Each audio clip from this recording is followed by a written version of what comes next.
Okay, so we're going to look at how to use the e-cigarette and the Aero 2 tank. You screw off the bottom of the tank. I usually hold it upside down. This one's got the liquid in it, so it'll spill if I don't. And you take the bottom piece off. You can set it if it's a nice flat surface on the end. This is your coil here, and if you just take that off nice and easy,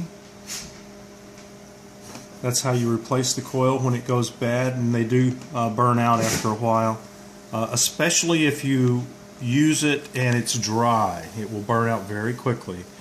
I've had them last a month if you keep them, the tank filled up.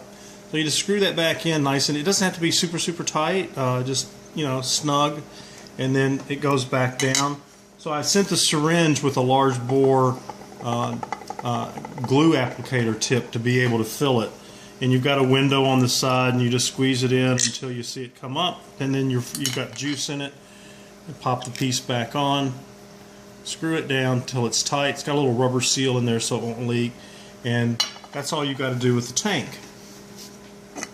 The electronic unit itself, change batteries, pretty straightforward. You pop new batteries in, and these are the rechargeable lithium.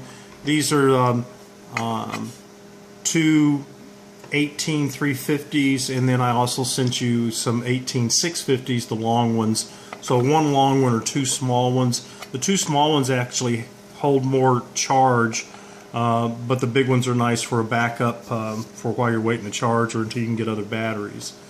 So to turn the thing on, let's put the tank on. So I took the collar off so that you can see that there's two types of connections on this. There's a 510 connection on the interior, and then I forget the name of this one here, but this is the one the Aero uses, is the larger connection.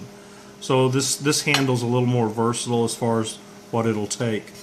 And then once you've got it screwed down, 5 clicks and the system comes on. And then once it's on, if you hit one button, it tells you the ohm reading for the resistance in the coil.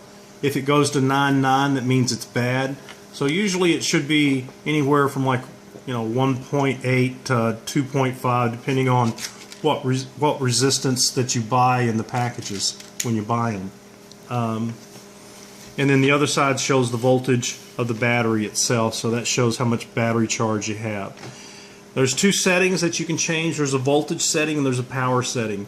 It'll work off either one. I like using the power setting. It seems to be just a little more consistent because it delivers a certain amperage throughout the use, whereas the voltage, it'll give it a certain voltage, but once the coil heats up, the resistance changes.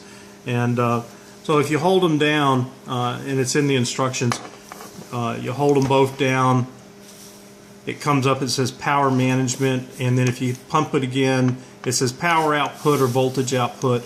I go to power output, and you just let it, I hit the big button again and it turns it off, and now it's on power. So that whenever you adjust this, you'll get watts.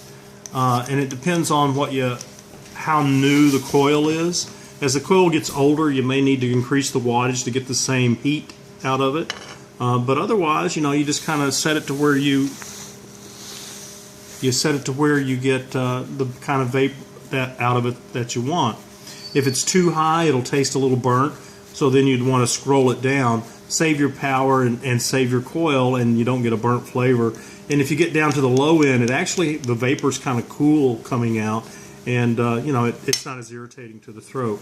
So I tend to keep it around 8, 9, and sometimes it'll get up to 12 as the coil gets old. And that's it.